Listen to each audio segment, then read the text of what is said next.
Assalamualaikum warahmatullahi wabarakatuh. Perkenalkan, nama saya Ananda Faris Ryan Suryanto dengan NIM 2416158 dari kelas Informatika 4. Nah, di sini saya akan mempresentasikan tentang evolusi komputer dari generasi pertama sampai saat ini atau perkembangan arsitektur komputer. Nah, lanjut. Pendahuluan. Komputer adalah alat yang terus berkembang untuk mempermudah pekerjaan manusia.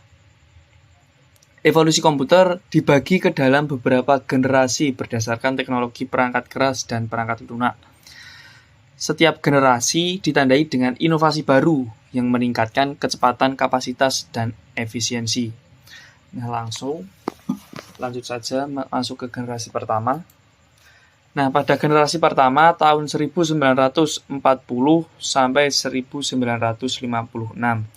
Pada generasi pertama komputer menggunakan tabung vakum sebagai komponen utama.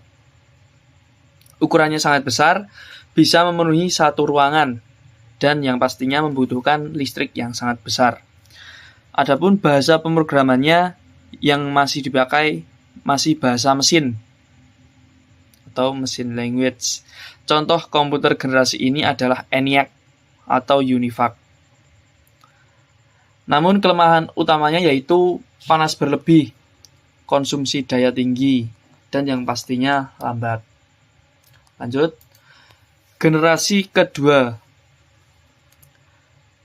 tahun 1956 sampai 1963. Nah, pada generasi ini teknologinya sudah digantikan oleh transistor.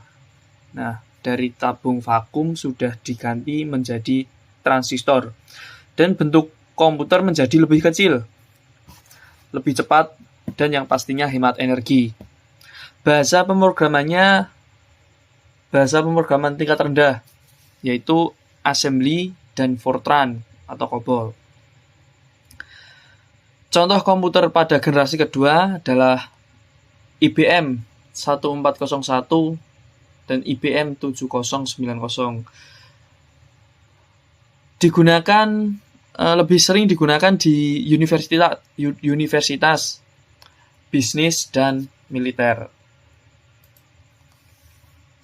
Selanjutnya generasi ketiga tahun 1964 sampai 1971.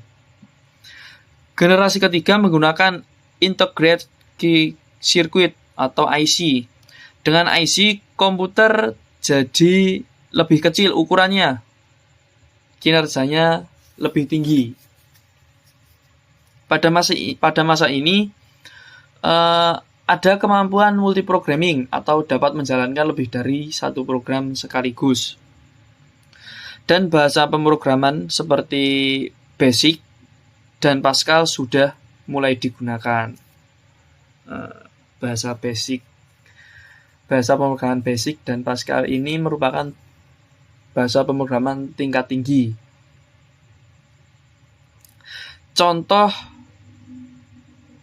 Contohnya adalah IBM System atau 360.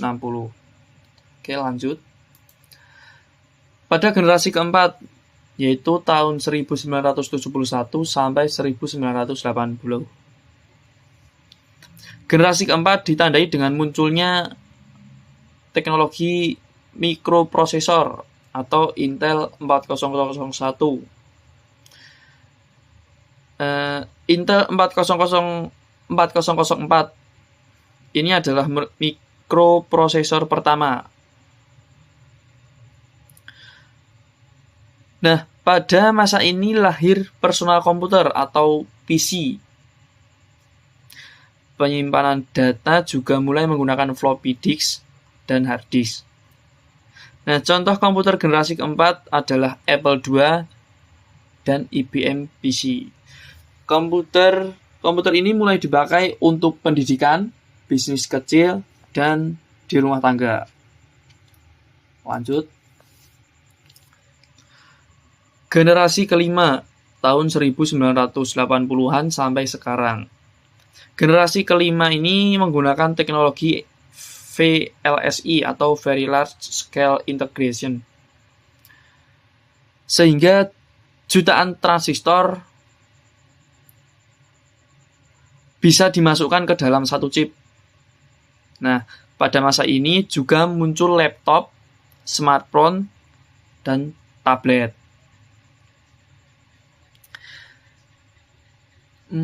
Sistem operasi dengan GUI seperti Windows dan macOS mulai populer. Nah, serta internet di generasi ini sudah berkembang sangat pesat. Di generasi ini juga kecerdasan buatan atau artificial intelligence mulai diperkenalkan. Generasi ke-6 atau masa depan dan era modern. Generasi ke-6 adalah komputer modern saat ini dan juga arah ke masa depan. Teknologinya sudah menggunakan ULSI atau Ultra Large Scale Integration, cloud computing atau komputasi awan, dan bahkan quantum computing atau komputasi kuantum. Nah, fokus utamanya pada AI, machine learning, big data, IoT, dan masih ada satu lagi, keamanan cyber.